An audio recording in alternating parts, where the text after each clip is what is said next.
The Thanksgiving dinner at my son Brandon's mansion. 24 guests. Crystal glasses raised. Brandon, 37, stands in his designer suit and declares, "To the woman who taught me exactly what not to become." The room erupts in laughter. His wife, Tiffany, smirks. I rise from my seat, walk to him, kiss his forehead gently, and whisper so only he hears, "That's why I changed the will this morning. Happy holidays, sweetheart." The laughter dies instantly. Brandon's face drains white, but what I do next makes him truly panic. I return to my seat as if nothing extraordinary has happened. My fork finds the sweet potato casserole on my plate, and I take a bite, chewing slowly, while the silence in that enormous dining room grows thick enough to cut. Brandon remains standing, his wine glass still suspended in midair, his knuckles white around the crystal stem. The 24 guests shift in their seats, exchanging confused glances. Nobody knows quite what to do. Tiffany clears her throat loudly and launches into an overly bright monologue about the cranberry sauce. How she special ordered the cranberries from some organic farm in Maine. How the recipe came from her great-grandmother's cookbook. Her voice sounds shrill against the quiet. A few people murmur polite responses, but their eyes keep darting between Brandon and me. Let me tell you who I am, because it matters for what comes next. My name is Adriana, and I am 64 years old. I have lived in the same small Pennsylvania town for most of my life, in a modest 3-bedroom house that my late husband Paul and I bought 32 years ago when we were young and hopeful. Paul died of cancer 20 years ago, when our son Brandon was just 17. Then he married Tiffany, a woman from old money, from a family with a summer house in the Hamptons and a winter house in Aspen. And slowly, visit by visit, year by year, I watched my son become someone I did not recognize. The distance started small. He would correct my grammar when I spoke. He would wince when I mentioned my catering business in front of his colleagues. 2 years ago, at Christmas, I offered to host dinner at my house, and he said, "Let's keep it at our place. Your house is too small for our friends." Last Thanksgiving, Tiffany whispered loudly to her mother that my homemade apple pie looked rustic, which I later learned was her word for embarrassing. This year, I drove 3 hours to their Connecticut estate, a sprawling property with 8 bedrooms and a 4-car garage. I brought my famous pumpkin pies, the ones that won blue ribbons at the county fair for 5 years running. When I arrived, Tiffany took them from my hands and said, just loud enough for me to hear, "Store-bought would have been less embarrassing, but I suppose we can put them on the dessert table." I smiled and said nothing. I have learned that silence can be the most powerful response. Now, as dessert is being served, Brandon finally sets down his wine glass. He walks to me, his face flushed red, and leans down. "We need to talk," he says quietly. "In my study." Now, I dab my mouth with the linen napkin, fold it neatly beside my plate, and stand. "Of course, sweetheart," I say.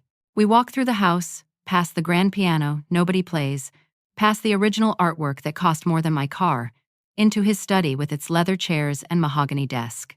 He closes the door and spins to face me, his hands shaking. "What did you mean about the will?" His voice cracks on the last word. I settle into one of the leather chairs, crossing my ankles. "I meant exactly what I said. I went to my lawyer's office yesterday morning and made some changes." "What kind of changes?" He is breathing hard now, like he has just run a marathon. "Brandon, do you remember the last time you called me? Not today, not for this dinner, but just to talk." He blinks.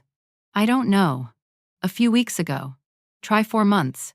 Do you remember the last time you visited me?" "I've been busy with work. It has been a year and a half." He runs his hand through his hair, messing up the careful styling. "Mom, I'm sorry, okay? I know I've been distant, but that's not a reason to change your will." I lean forward slightly. "You are right. That is not the reason. The reason is that toast you just made. In front of all those people, you declared that I taught you what not to become. You humiliated me. Brandon, you made me the punchline of a joke for your entertainment and your wife's approval. It was just a joke." His voice is desperate now. "No, it was cruelty. And it was the last straw." He sinks into the chair behind his desk, his head in his hands. Then he looks up at me, and I see calculation in his eyes. "Fine. I was an idiot. I will apologize. In front of everyone, right now. Just tell me you did not do anything drastic with the will." I smiled gently. I will tell you one more thing before I go to bed, Brandon. Do you know Richard Hartley? His face goes completely white. My client.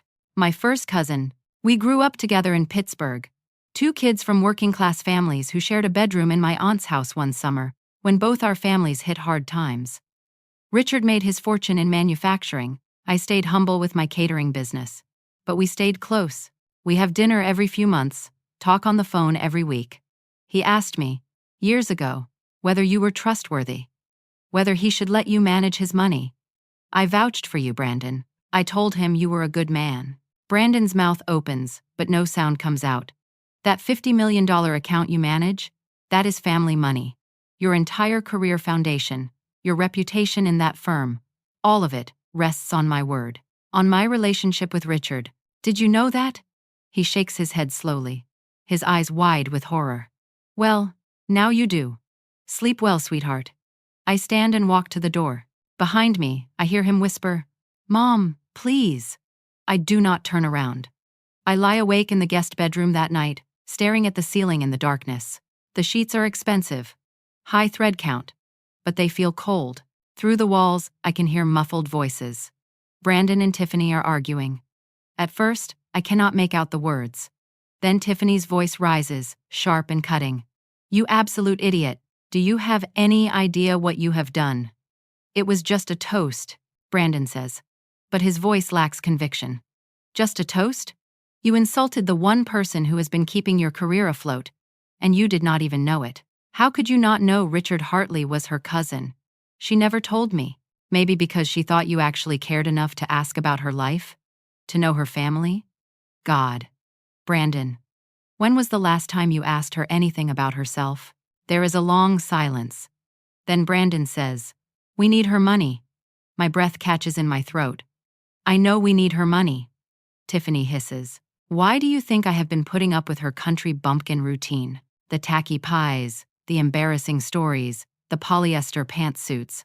I have been waiting for her to die so we could pay off the mortgage on this place. The words hit me like a physical blow. I press my hand to my mouth, fighting the urge to cry out. She sold her business last year, Brandon says. The estate should be worth at least $4 million, maybe more. And now she has probably left it all to some cat shelter or something. Tiffany's voice drips with venom. Because you could not keep your mouth shut for one dinner. I will fix it, Brandon says. I will apologize tomorrow. I will grovel. Whatever it takes. It better work. We are drowning, Brandon. The credit cards are maxed out. We owe $200,000 on the renovations alone. You lost how much on those tech stocks? $1.3 million. $1.3 million. Gone. And your brilliant solution was to ask your mother for a loan tonight, which you obviously cannot do now. I slide out of bed, my hands trembling. I dress silently in the dark, pack my small overnight bag, and tiptoe down the stairs. The grandfather clock in the foyer reads midnight. I leave my house keys on the entry table, take my coat from the closet, and slip out the front door into the November cold. The drive home takes 3 hours. I do not cry. I cannot cry. I am too numb, too shocked by what I have heard.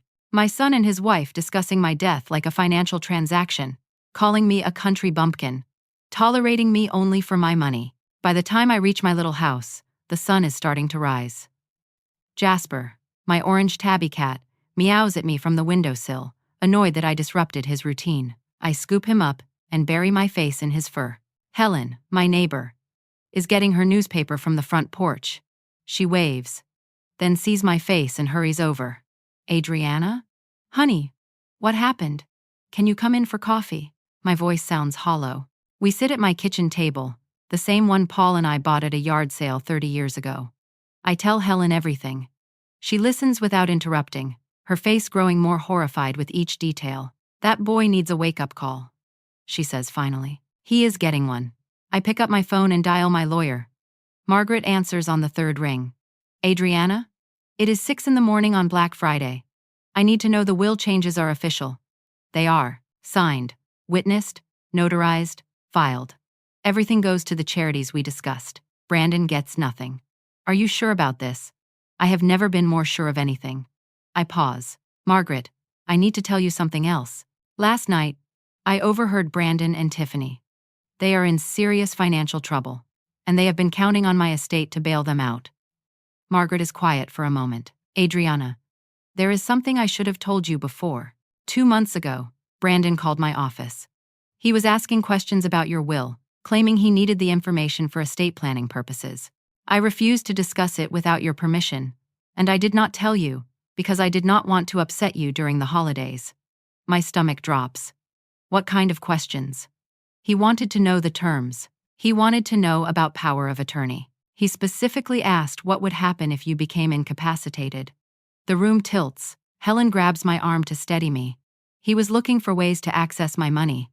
I say slowly, that was my concern. Margaret says quietly, Adriana, I think you should consider additional protective measures. A living trust, maybe. Healthcare directives. Make sure nobody can claim you are not competent to make decisions.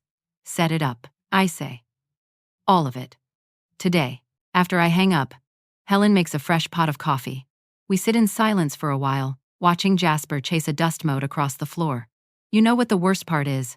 I finally say. I would have helped him. If he had come to me, been honest, told me he was in trouble, I would have done something. Not given him millions, but helped him figure it out. That is what mothers do. But he did not see you as his mother, Helen says gently. He saw you as a bank account. I nod. She is right. And that is what hurts most of all. My phone buzzes. 17 missed calls from Brandon. 12 text messages. I do not read them. Instead, I call Richard Hartley. Adriana, he says warmly. Happy Thanksgiving. How was dinner at Brandon's? Richard, can we have lunch today? I need to talk to you about something important. Of course. The diner on Main Street? Noon. Perfect. Richard and I sit in a booth with cracked vinyl seats, eating turkey sandwiches made from actual Thanksgiving leftovers.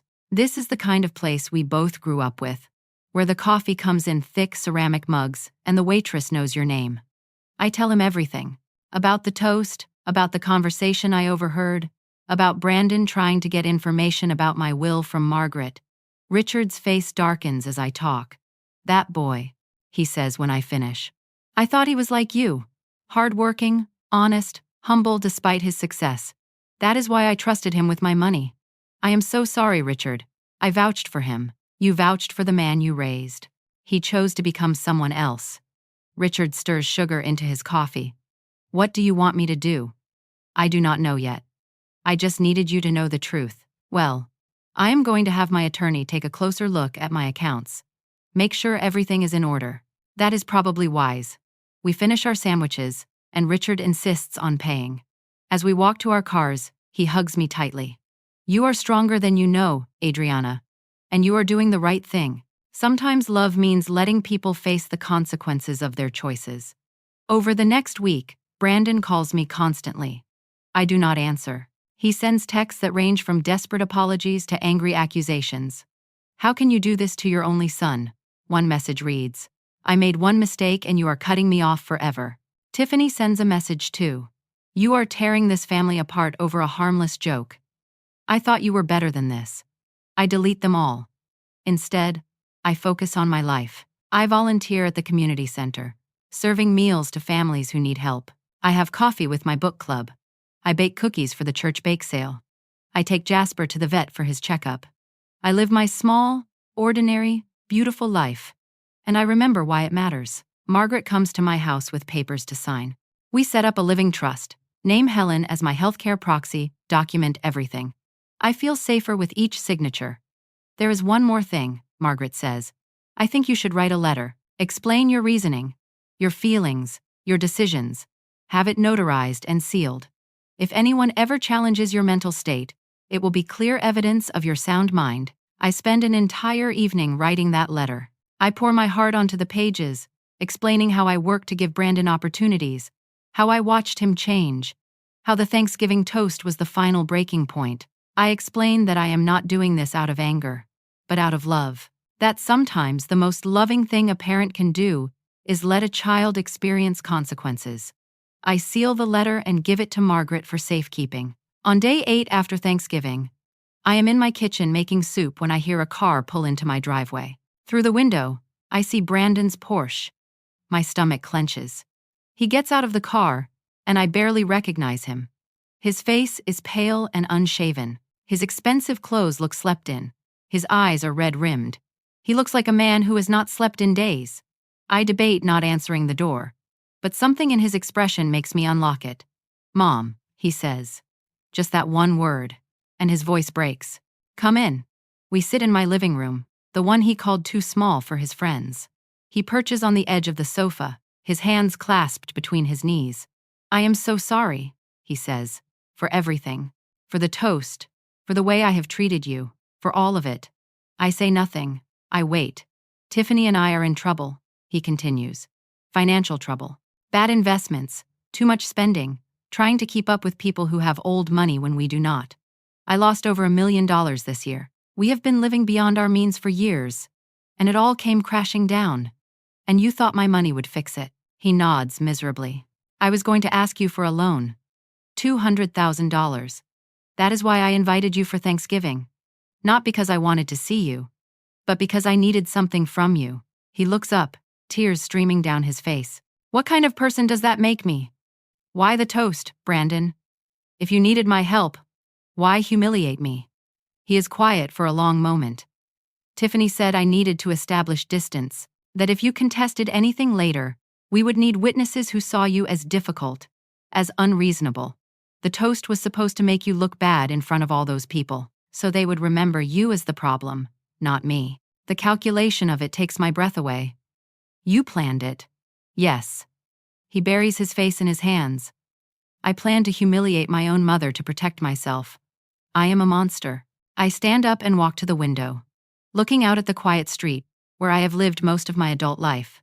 "Brandon, do you know when my birthday is?" Silence. "You do not, do you? You have forgotten it for 3 years in a row. You did not call when I had pneumonia last winter and spent 4 days in the hospital. You do not know the name of my best friend. You do not know where I volunteer or what I do with my days. You do not know me anymore. And you do not want to." "You are right," he whispers. I turn to face him. "The will now leaves everything to charity. The women's shelter, the community center, the food bank. You get nothing, Brandon." His face crumbles. "I deserve that." "Yes, you do." He stands slowly, defeated. "Is there anything I can say? Anything I can do?" "No, not right now. You made your choices. Now live with mine." He walks to the door, then pauses with his hand on the knob. "For what it is worth, I really am sorry. And you were right. I did become exactly what you taught me not to become. Somewhere along the way, I forgot what actually matters." After he leaves, I sink into my chair and cry for the first time since Thanksgiving. Not for the money, not even for the betrayal. I cry for the little boy who used to help me in the kitchen, who would tell me about his day at school, who hugged me so tight when his father died and whispered, "We will be okay, Mom. We have each other." I cry for the man he could have been. 2 days later, Richard Hartley calls me. His voice is tight, controlled. "Adriana, can you come to my office? I need to talk to you about something. It is important." I drive to the industrial park where Richard's manufacturing company is headquartered. His secretary shows me directly to his office, a utilitarian space with family photos on the desk and blueprints on the walls. Richard has never been one for show. He closes the door and gestures for me to sit. "I had my attorney do that audit I mentioned, looking through my accounts that Brandon manages." My heart starts to pound. "Brandon has not touched my money," Richard says. "But he has been doing something else. Something illegal." He slides a folder across the desk. "My attorney found irregularities in several other client accounts. Small amounts, carefully hidden, moved around to cover losses in other investments. It looks like Brandon has been running what amounts to a small-scale Ponzi scheme." I feel like I cannot breathe. "How much?" "So far? About $800,000 across 4 clients. He takes from one account to cover losses in another, then uses new money to cover what he took. It is not as sophisticated as Bernie Madoff, but it is the same basic principle." "Oh my God. My attorney is legally obligated to report this," Richard says gently. "It is federal securities fraud. But out of respect for you, he is willing to wait 24 hours to give you time to decide what you want me to do." I stare at the folder on the desk, unable to process what I am hearing. "You are giving me the choice. You are family, Adriana. And I know this will destroy Brandon. Prison time, loss of his license, financial ruin. I cannot protect him forever, but I can give you a day to think about what you want. I take the folder with shaking hands. Thank you, Richard. That night, I spread the documents across my kitchen table. The evidence is clear. Damning. Brandon has been stealing from clients for at least 18 months, maybe longer. He covered his tracks well, but not well enough.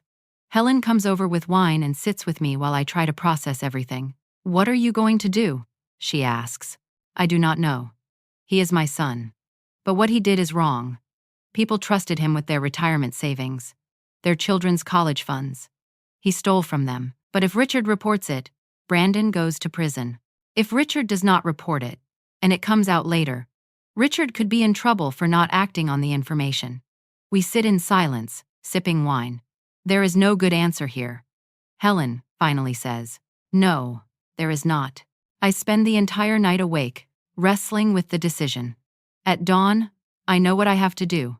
I call Brandon. Come to my house. Right now. Do not bring Tiffany. Do not bring a lawyer. Just you. He arrives within 2 hours. He looks even worse than before, if that is possible. Sit down, I tell him. He sits. I place the folder on the coffee table between us. Tell me about these. His eyes go to the folder, and I watch all the blood drain from his face. His hands start to shake. Where did you get that? Richard had an audit done. He wanted to protect his investment. He found this instead. Brandon's breathing becomes rapid and shallow. For a moment, I think he might pass out. Tell me everything, I say. And do not lie to me. Not anymore. The truth comes pouring out. It started small, he says. A temporary loan from one client to cover a bad trade in another account. He planned to pay it back immediately. But the market did not cooperate. So he took a little more, from a different account, to cover the first one. Then more to cover that. It snowballed. I kept thinking I could fix it, he says, his voice breaking. One good quarter, one big win, and I could put everything back. But it never happened. I just got in deeper and deeper. You stole $800,000 from people who trusted you. I know. Those people have families, Brandon. Retirement plans, dreams. You stole their futures. I know. He is crying now, his whole body shaking with sobs. I let him cry. I do not comfort him. Finally, when he quiets, I say, Richard's attorney is legally required to report this. But Richard is giving me 24 hours to decide what I want him to do. Out of respect for me, not for you. Brandon looks up, hope flickering in his eyes. Before you say anything, I continue, understand that I cannot stop this forever. I can only delay it. And anything I do comes with conditions. Anything, he says desperately. I will do anything. You will divorce Tiffany within 30 days. His eyes widen. She is toxic, Brandon. She pushed you into this lifestyle. These choices. She has to go. He nods slowly. You will confess everything to your firm and resign immediately. You will never work in finance again. Okay. You will sell the mansion, the cars, every luxury item you own. You will move into a modest apartment. You will get a regular job, something honest, and you will spend the next year making restitution to the clients you stole from. Using your own money, not mine. I do not have that much money. Then you will work out payment plans. You will spend years paying it back if you have to. But you will make it right. He nods, tears still streaming down his face. You will enter therapy. Real therapy, not some executive coach. You will figure out why you made these choices and how to become someone different. Yes. And you will apologize. Publicly. In writing, you will acknowledge what you did and why. And you will take full responsibility. No blaming the market. No blaming stress. No blaming anyone but yourself. I will. If you do all of this, I will loan you money to help with the restitution. Not give. Loan. With interest. You will pay me back over 20 years. But I will help you avoid prison if the firm agrees to handle this quietly. That is the only help you get from me. He stares at me. You would still help me? After everything. You are my son, Brandon. I will always love you. But you have to earn back my respect. More importantly, you have to become someone you can respect. He breaks down completely, sobbing so hard he can barely breathe. I do not deserve this. I do not deserve you. No, You do not. But that is what love is. It is not deserved. It is given. The question is, what are you going to do with it?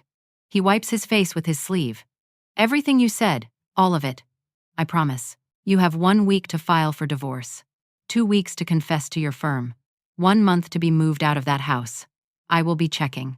If you fail at any step, the deal is off, and Richard reports everything. I understand. And Brandon? The will still leaves you nothing. This does not change that. You will never inherit my estate, but I will not let you go to prison if you genuinely reform your life. He nods. Thank you, Mom. Thank you.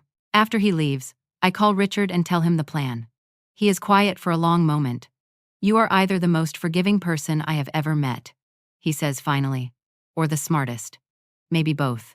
I am a mother, I say. We do not give up on our children, but we do not enable them either. Brandon needs to rebuild his life from the ground up. This is his chance. I hope he takes it. So do I, Richard. So do I. The next week is chaos. Brandon files for divorce, and Tiffany loses her mind. She fights him viciously, screaming about prenuptial agreements and asset division. Her lawyer is aggressive, demanding half of everything, but there is not much left to split. The mansion is mortgaged beyond its value. The cars are leased. The furniture is being repossessed for non-payment. Tiffany is furious when she realizes there is no money to take. She calls me once, her voice dripping venom. This is your fault. You poisoned him against me. No, Tiffany. He poisoned himself. I just stopped enabling it. She hangs up on me.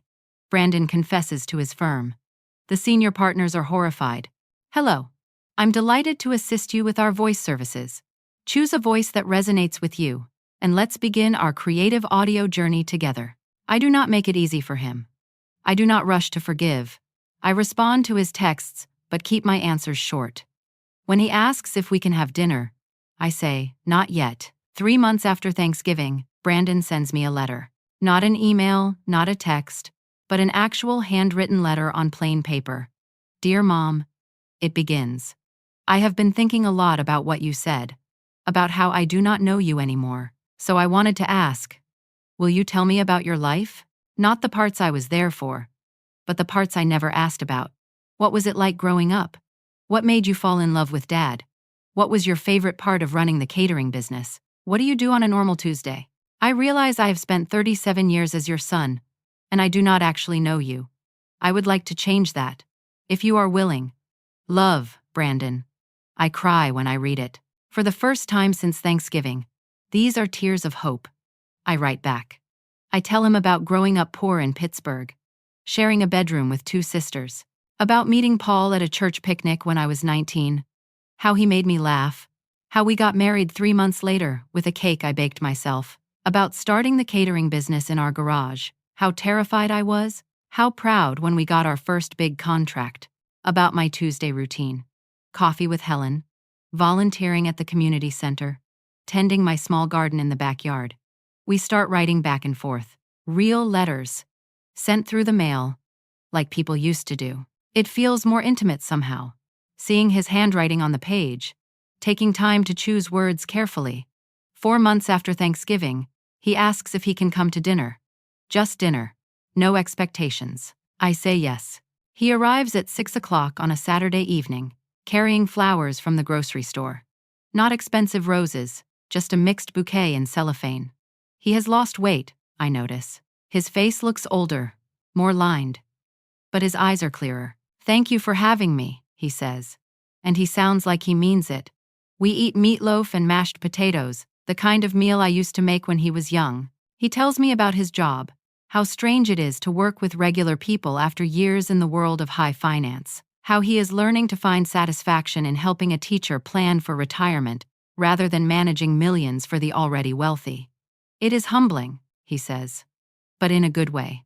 I tell him about my week, about the fundraiser at the community center, about Jasper's antics, small things, ordinary things, the kind of conversation we have not had in years. When he leaves, he hugs me at the door. Can I come back next week? Yes, I say. The dinners become a routine. Every Saturday, Brandon comes to my house. Sometimes we cook together. Sometimes I teach him my recipes. the ones he grew up with. He tells me he never learned to cook, that he and Tiffany always ate out or had food delivered. That is going to change, I say, handing him a wooden spoon. Everyone should know how to feed themselves. During one of these dinners, 5 months after Thanksgiving, Brandon tells me something that makes my heart hurt. I never knew you turned down an expansion opportunity for the catering business, he says. I found some old papers in storage, a business proposal from when I was 17. You could have opened locations in 3 cities. It would have made you wealthy. I remember that proposal. It came 6 months after Paul died, when Brandon was grieving and struggling in school. The timing was wrong. I say simply, because of me. Because you needed me. Because family mattered more than money. I made a choice, Brandon. And I would make it again. He is quiet for a long moment. I wish I had known. I wish I had understood what you sacrificed. You were not supposed to understand. You were supposed to be a kid. That is what parents do. We sacrifice, and we do not keep score. At the 6-month mark, Brandon asks if he can bring someone to dinner. Her name is Grace, he says, a little shy. She is a teacher. I met her at a coffee shop. We have been seeing each other for a few weeks. Nothing serious yet, but I would like you to meet her. Grace arrives carrying a homemade apple crisp and a genuine smile. She is pretty in a natural way, with laugh lines around her eyes and paint stains on her jeans from her art class at the elementary school. She shakes my hand firmly and says, "Thank you for having me, Mrs. Rodriguez. Brandon talks about you all the time. Call me Adriana," I say. Over dinner, I watch them together. Grace teases Brandon gently about his cooking skills, or lack thereof. He laughs easily. Not the forced laugh I remember from his marriage to Tiffany, but real laughter. When Grace talks about her students, her face lights up with genuine passion for teaching. She does not care that Brandon drives a used Honda or lives in a small apartment. She likes him for who he is becoming, not who he was. After dinner, Grace helps me with the dishes while Brandon takes out the trash. He is a good man, she says quietly. I can tell he has been through something difficult, but he is working hard to be better. That takes courage. Yes, I say. It does. When they leave, Brandon hugs me again. Thank you, Mom, for everything. For not giving up on me. That is what mothers do, I tell him. 7 months after Thanksgiving, I wake up to find an envelope slipped under my front door. It is from an attorney's office I do not recognize. My hands shake as I open it. Inside is a legal document, a petition for competency evaluation. Brandon is challenging my mental capacity to manage my affairs. He is claiming that my decision to disinherit him, my erratic behavior at Thanksgiving, and my irrational financial choices indicate cognitive decline. He is asking the court to appoint him as my legal guardian with power of attorney over my estate. I cannot breathe. After everything, after all the progress, he is doing exactly what Margaret warned me about months ago. I call Margaret immediately. She is furious when I read her the petition. This is exactly what we prepared for, she says. We have your medical records, the letter you wrote, witness statements. This will not hold up in court. But Adriana, I am so sorry. After all the work he has been doing, I thought he had changed. I hang up and sit at my kitchen table, numb. Helen comes over when she sees my car still in the driveway at 10 in the morning. What happened? She asks, and I show her the papers. That boy, she says, her voice hard. After everything you have done for him. But something feels wrong. The petition is dated 3 weeks ago, but I am only getting it now. And the attorney's name, the signature, looks familiar somehow. I call the law firm. The receptionist answers cheerfully. Hendricks and Stone, how may I help you? I received a petition from your office. Can you tell me the status? Of course. Let me pull up the file. Name. I give her my information. There is a long pause. Mom, that petition was withdrawn 2 weeks ago. The client asked us to file it, then changed his mind the next day. We sent a formal withdrawal to the court. My head spins. Withdrawn. Yes, Mom. Is there a problem? No. No problem. Thank you. I call Brandon. He answers on the first ring. Mom? I was just about to call you. Did you get something from a lawyer? Yes. He is quiet for a moment. I can explain. I am listening. Can I come over? This needs to be in person. 20 minutes later, we are sitting in my living room. Brandon looks sick, his face pale and drawn. Tiffany did it, he says.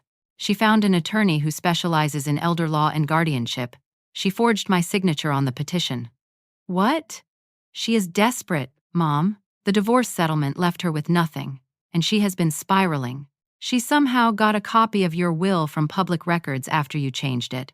She knows you left everything to charity. She thought if she could get me declared your guardian, I could change the will back, and then she could get money from me in the divorce. That is insane. I know. I found out about it when the attorney's office called me for additional documentation.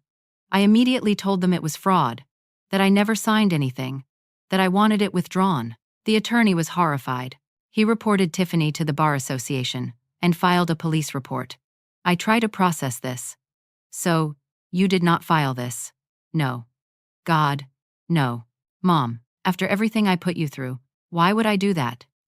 I am trying to become someone you can be proud of, not destroy you. He pulls out his phone and shows me emails between him and the attorney, text messages where he demands the petition be withdrawn, a police report with his signature as a witness against Tiffany. She did this to herself, he says. She is facing charges for forgery and attempted fraud. The lawyer says she might go to jail. I do not know how to feel.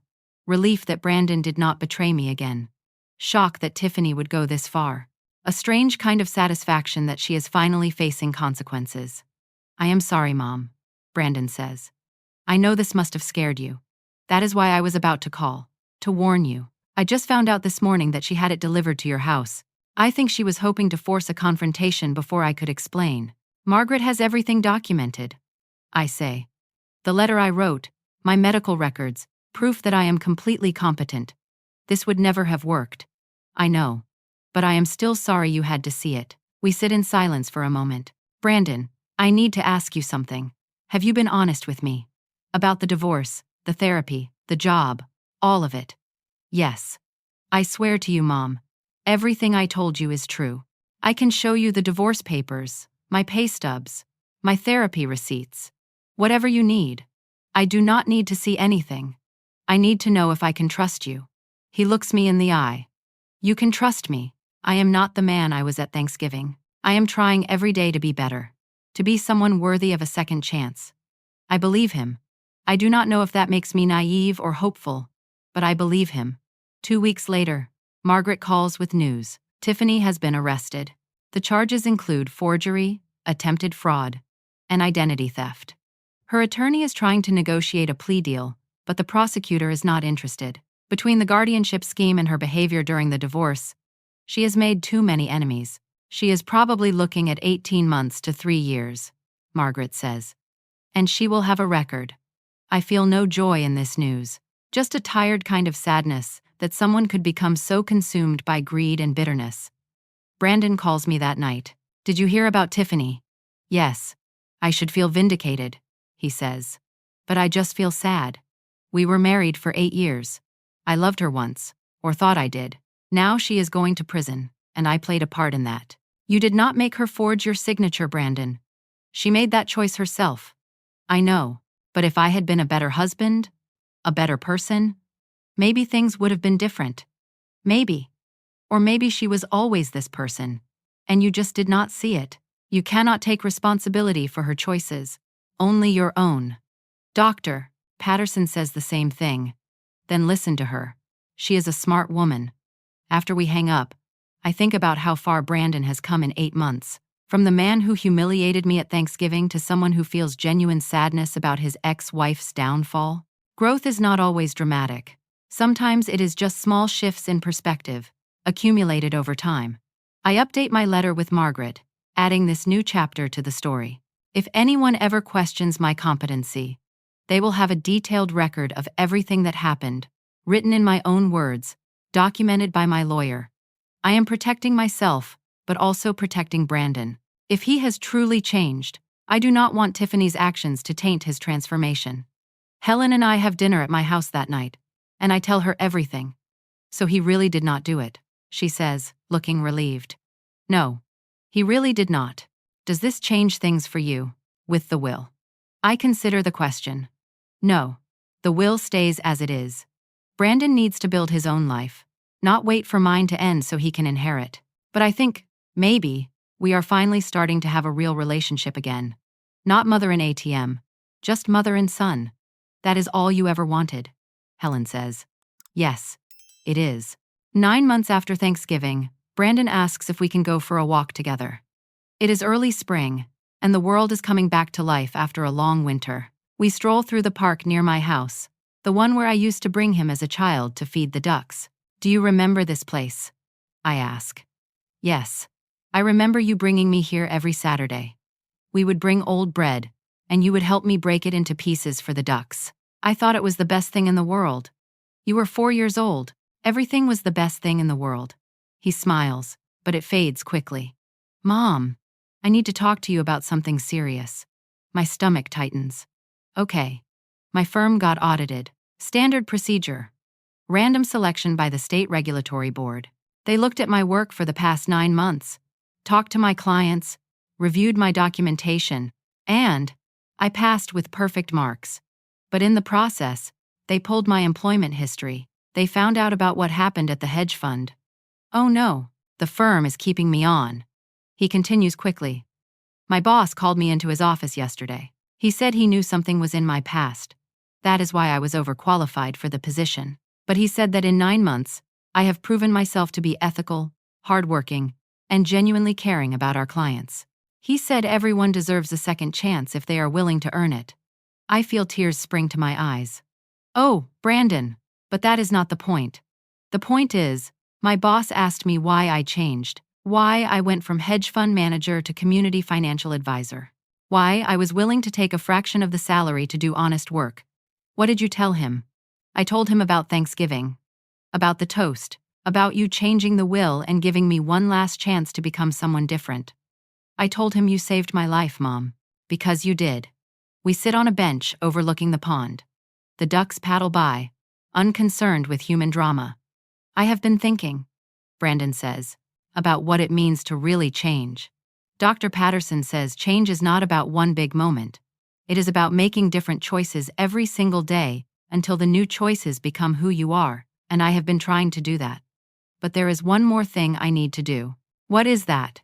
He pulls a folded piece of paper from his jacket pocket. I wrote something. An apology. A public one.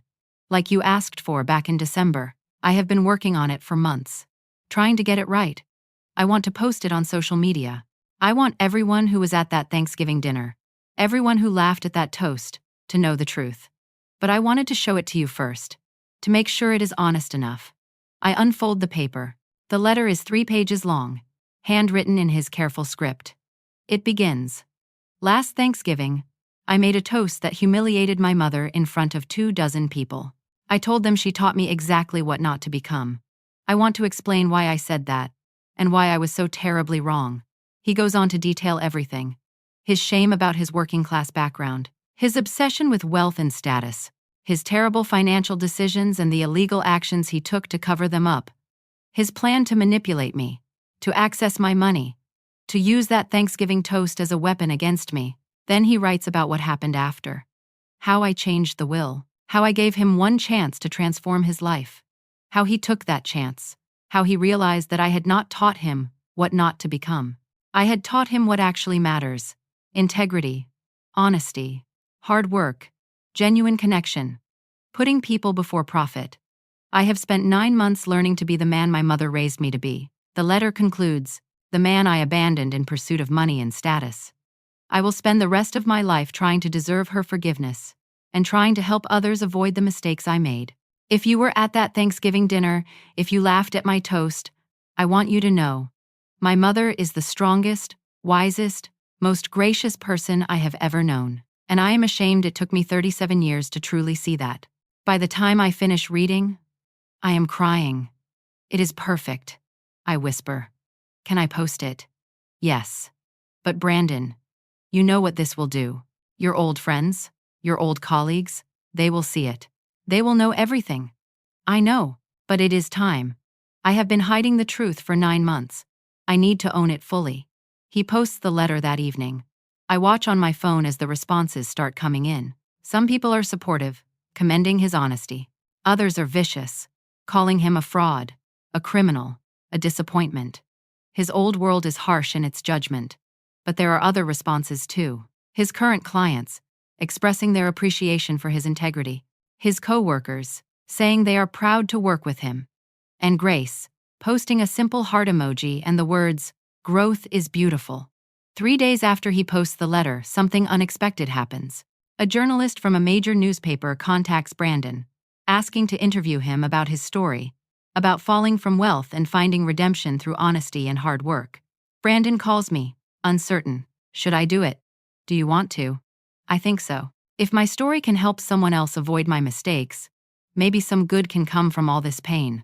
Then do it. The article comes out 2 weeks later. A long feature in the Sunday edition. The headline reads, "The hedge fund manager who lost everything and found what mattered." It is a fair piece, not sugarcoating Brandon's mistakes, but also showing his genuine transformation. The article goes viral. Brandon gets hundreds of messages, some hateful, but many from people thanking him for his honesty. Young professionals who feel trapped by materialism, people struggling with their own ethical failures, parents worried about their children losing sight of what matters. Brandon handles it all with grace. He responds to every kind message personally. He ignores the cruel ones. He stays focused on his work, his therapy, his relationship with Grace, and his Saturday dinners with me. 10 months after Thanksgiving, Grace gets offered a teaching position at a better school in a district an hour away. It is a significant career advancement for her, a chance to lead the art department and develop curriculum. But it would mean she and Brandon would be living apart. "What are you going to do?" I ask Brandon over dinner. "I am going to support her taking the job," he says. "Her career matters. Her dreams matter. I spent years with Tiffany, and everything was about what I wanted, what made me look good. I do not want to make that mistake again." That is very mature. Grace and I talked about it. We can make it work long distance for a while. And honestly, Mom, I am not in a rush.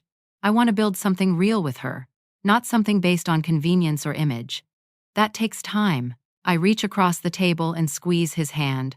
"Your father would be proud of you. I am proud of you." His eyes fill with tears. That means everything to me. We are setting the table for Thanksgiving dinner. 1 year exactly since the toast that changed everything.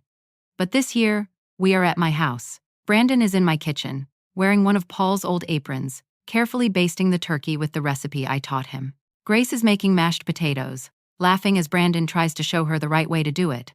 Helen is here, and Margaret, and Richard, just 8 of us, gathered around my old dining table. The doorbell rings. Brandon wipes his hands and goes to answer it. He comes back carrying a pie, looking sheepish. "I tried," he says. "I followed your recipe exactly. I do not know if it is any good." I take the pie, still warm from his oven. It is a little lopsided, the crust a bit uneven. It is perfect. "It looks wonderful, sweetheart." We sit down to dinner. Brandon looks around the table at the faces gathered here. These are not society people or business contacts. They are real friends, people who know me, who know him, who care about us. He stands, picking up his water glass. My heart skips a beat. "Last year," he begins, "I made a toast that I will regret for the rest of my life. I humiliated my mother in front of strangers to make myself look better. I told everyone she taught me what not to become." His voice is steady, but I can see the emotion in his eyes. "I was right about one thing. She did teach me what not to become. She taught me not to become someone who values money over integrity, status over love, image over truth." He looks directly at me, but then she did something even more important. She taught me what I should become. Someone brave enough to face my failures. Someone willing to rebuild from nothing. Someone who understands that real wealth is not in a bank account, but in the people who love you even when you do not deserve it. His voice breaks slightly. "Mom, last year you said you changed your will that morning. You cut me out completely. And you had every right to. But you did something even harder than that. You did not give up on me. When I came to you broken and desperate, you gave me a chance to earn back not your money, but your respect. And you made me work for it. You made me face what I had become and choose to be different." Brandon raises his glass higher. "This Thanksgiving, I want to toast to the woman who loved me enough to let me fall, so I could learn to stand on my own.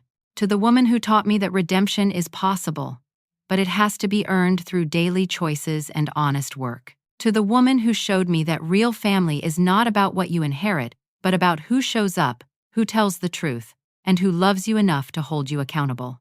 Tears are streaming down my face. Mom, you were right to change that will. I do not deserve your inheritance. But I hope, someday, I might deserve your forgiveness. Happy Thanksgiving. I love you. The table erupts not in mocking laughter, but in genuine emotion. Grace is crying too. Richard nods approvingly. Helen blows me a kiss. I stand and walk to Brandon. I cup his face in my hands, looking at this man who was once my little boy, who became a stranger, and who fought his way back to becoming my son again. You already have my forgiveness, I say softly. You earned it back, one choice at a time, over these past 12 months. I am so proud of you, Brandon. Not for what you have, but for who you have become. We hug, and it feels like coming home. After dinner, as we clear the plates, Brandon pulls me aside. Mom, I need to tell you something. Grace and I are serious. I think I am going to ask her to marry me. But I wanted your blessing first. Do you love her? So much. She sees me, all of me, the good and the ugly, and she loves me anyway. She does not care that I drive a Honda or live in a small apartment. She cares that I am honest and kind and working to be better every day. Then you have my blessing. She is wonderful, Brandon. I have one more thing to tell you. I talked to the partners at my firm. They are promoting me to senior advisor. It comes with a modest raise and the chance to mentor younger advisors. They want me to teach a course on ethics and financial planning. Brandon, that is incredible. I never would have gotten here without last year. Without you having the courage to let me lose everything. Dr. Patterson calls it tough love, but I think it is just love. The real kind. The kind that wants the best for someone even when it hurts. Later, as everyone sits in the living room with coffee and pie, I find myself looking around at these faces. Brandon is sitting next to Grace, their fingers intertwined. He is explaining something to Richard, his face animated, engaged. This is not the man who humiliated me a year ago. This is someone completely different. Someone better. Helen leans over and whispers, You did good, Adriana. I just gave him the chance to do good himself. That is all any of us can do. Give people the chance and hope they take it. As the evening winds down and guests start to leave, Brandon lingers. He helps me wash dishes, just like he used to when he was young. Mom, can I ask you something? The will. Is it still leaving everything to charity? Yes. Why? I am glad. Those organizations will put your money to better use than I ever would have. And honestly, I do not need it. I have everything that matters. He dries a plate carefully. But can I ask one favor? When you eventually, hopefully many years from now, pass away, could I have Dad's watch? The one you keep in your jewelry box. I think of Paul's watch. An inexpensive Timex he wore every day for 20 years, worth maybe $50. Of course you can have it. That is all I want. Something to remember him by. Something to remember what really matters. I hug him tight. This son of mine who had to lose everything to find what was important all along. After he leaves, I sit in my quiet house with Jasper on my lap. I think about this past year. The pain of that Thanksgiving toast. The heartbreak of learning how my son saw me.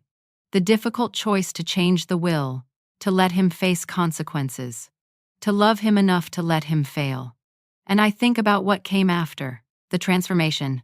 Slow and hard. 1. The rebuilding of our relationship, piece by piece. The man he has become. Let me tell you something I have learned in my 64 years on this earth. Sometimes the greatest act of love is not giving someone what they want, but giving them what they need. Brandon needed consequences. He needed to lose everything to understand what actually mattered. As a mother, it was the hardest thing I have ever done. Harder than building a business from nothing. Harder than losing my husband. Harder than 70-hour work weeks to pay for Princeton. But real love is not about comfort. It is about truth. It is about having the courage to say no when yes would be easier. It is about holding someone accountable while still holding space for their redemption. Brandon had to hit bottom to find himself again, and I had to love him enough to let him fall, knowing I would be there when he was ready to climb back up, not to rescue him, not to fix it for him, but to walk beside him while he did the hard work of changing himself. That Thanksgiving toast was meant to humiliate me, to diminish me in front of strangers, but it became the moment that saved my son's life. It became the catalyst for transformation. For both of us. Sometimes the worst thing that happens to us becomes the best thing that could have happened.